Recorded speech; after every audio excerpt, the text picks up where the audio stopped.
Hi, my name is Chloe and I'm an environmental scientist.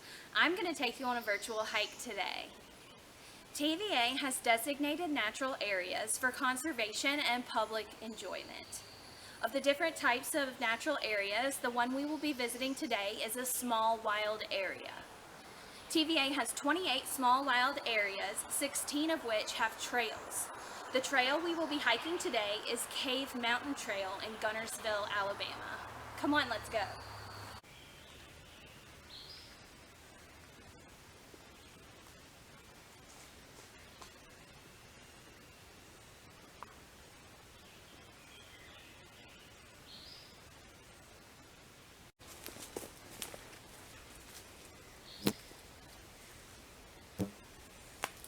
Most of you probably already know that an ecosystem is a group of organisms that interact with one another in a specific environment, and a biome is a group of similar ecosystems.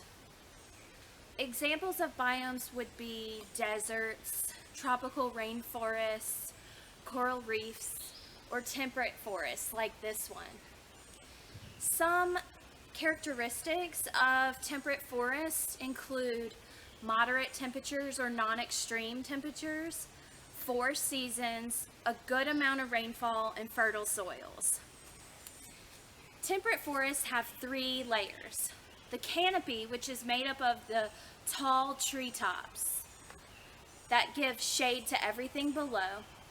The understory, which are small trees, shrubs, and saplings, and the forest floor, which is comprised of wildflowers, herbs, ferns, and mushrooms. Let's hit the trail and see what we find today in this temperate forest.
Seeing that copperhead is a great reminder.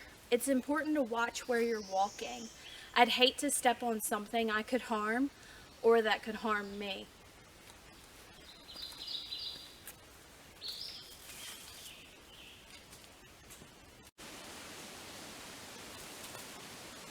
Check this out.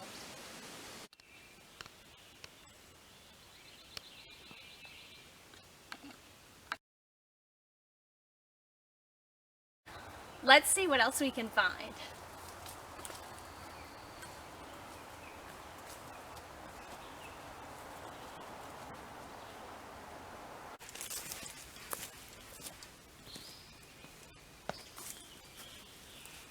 Squaw root. This is American cancer root, or squaw root.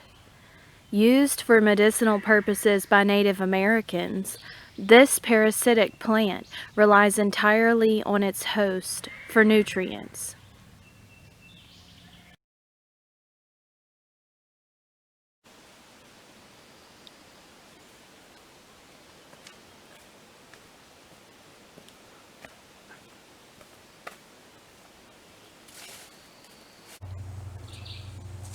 got to see this.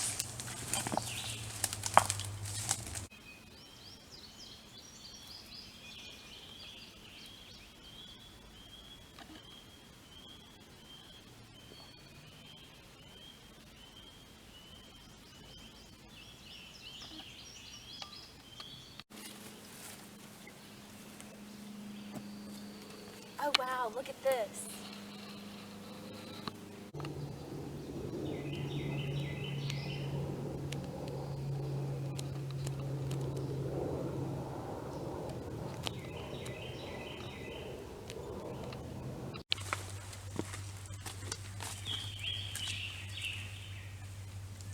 Now we've been seeing some insects along the way. I think we should talk about their role in an ecosystem. From decomposers to pollinators to food for other species, insects play a vital role in any ecosystem.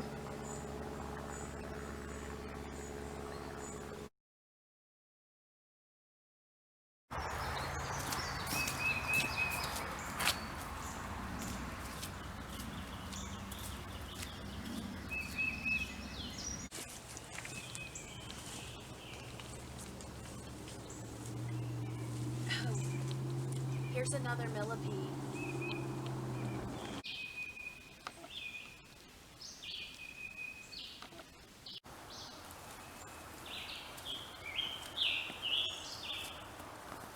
Wow, a rolling swarm of fungus gnat larvae.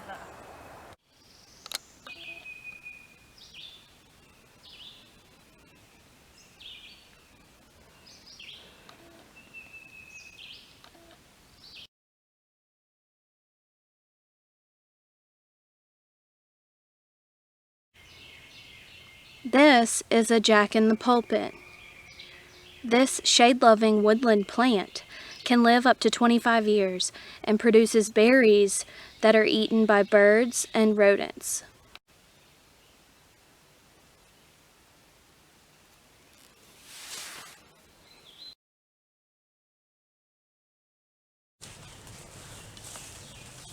Oh wow.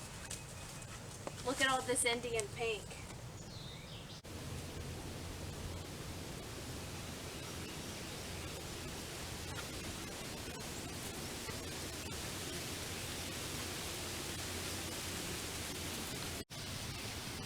This is woodland pinkroot, or Indian pink. A favorite of many hummingbirds, the flowers are pollinated as the hummingbirds reach in for nectar.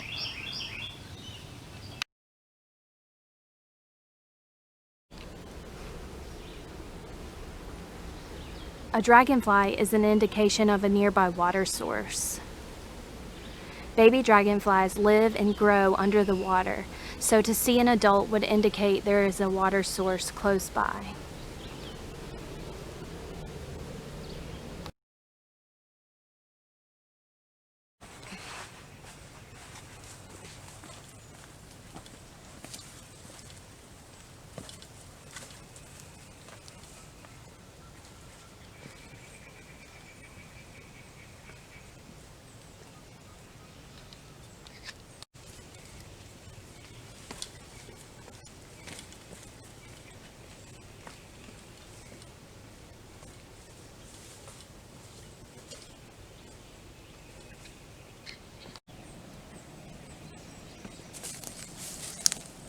Wow. This is a completely different ecosystem. I bet we find totally different plants and animals here. Let's check it out.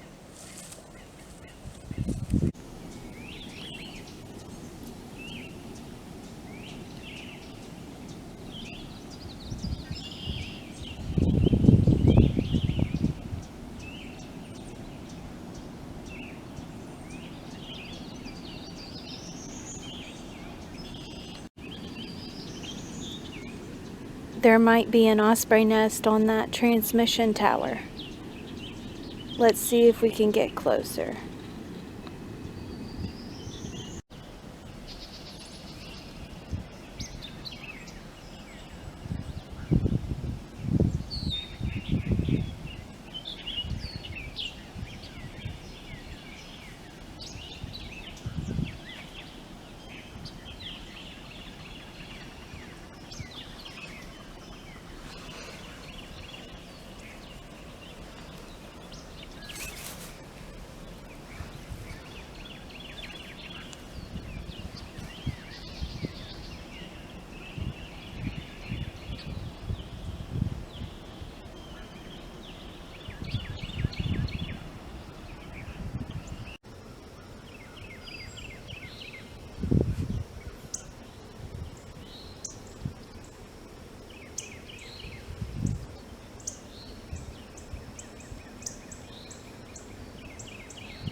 A wetland is a combination of land and water, or land that is inundated with water. A key characteristic of a wetland is the environment's ability to support aquatic vegetation or aquatic plants.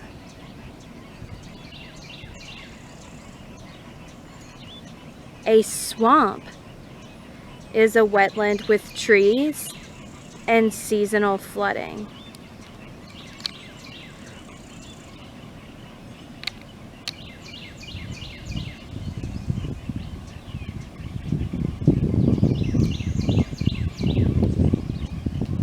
Let's head into the swamp. This looks like an indigo bunting.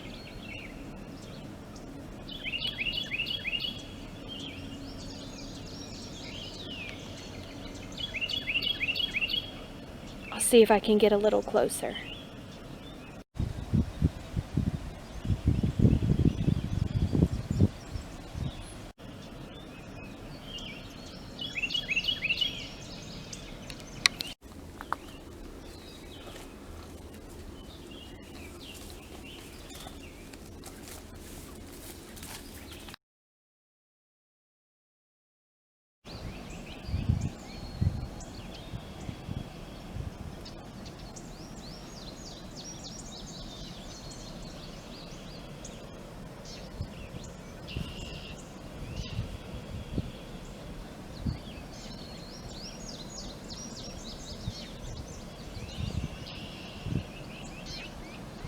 This American coot is eating aquatic vegetation. They also eat insects, small fish. Notice the way it turns its head sideways as it scoops duckweed from the surface of the water.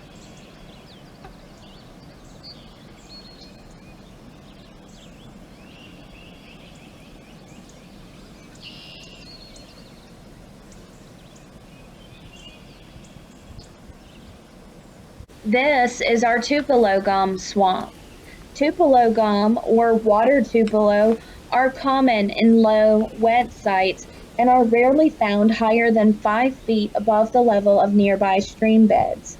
Their native range includes the Mississippi River floodplains and coastal floodplain from southeastern Virginia to southern Georgia and from northwestern Florida along the Gulf of Mexico to southeastern Texas. This deciduous tree can reach 80 to 100 feet in height with a trunk that has a wide or buttressed base. The fruit of the tupelo gum is eaten by birds such as wood ducks and other waterfowl, and the flowers are valued as a source of tupelo honey.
Wood ducks are most often found in wooded swamps, rivers, and ponds.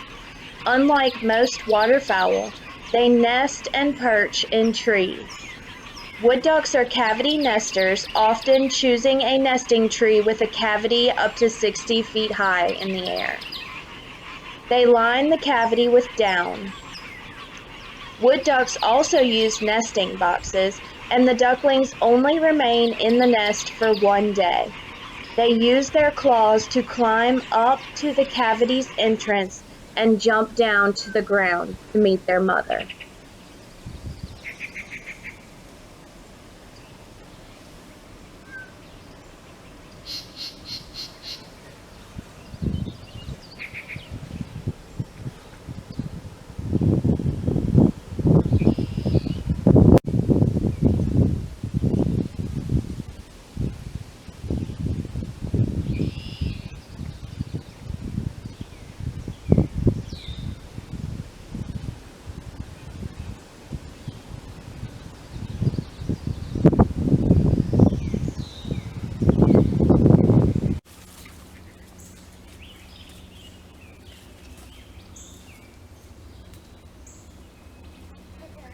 Next is the bat cave. Here's the cave that our trail was named after. This cave was mined for saltpeter during the Civil War. Saltpeter is an ingredient in gunpowder. Now the cave is home to bats. Bats are an important part of an ecosystem. They eat insects, play an important role in seed dispersal, and can even be pollinators. We can't go inside though. There are several species of endangered bats right here in the Tennessee Valley. We don't want to risk exposing them to anything that we might bring in on our clothing or footwear. Let's keep going.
This guy was under a piece of rotting tree bark. This is a slimy salamander. This species gets its name from the slimy secretion they produce when they feel threatened. Slimy salamanders live in moist, undisturbed woodlands and wooded ravines. During the day, they prefer to hide in underground burrows or under logs, stones, and debris. They come out to forage at night. Slimy salamanders are lungless salamanders, which means they breathe through their skin.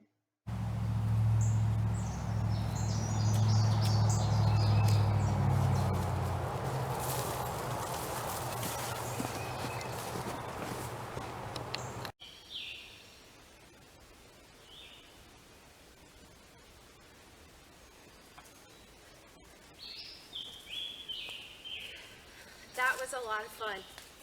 Thanks for going with me today.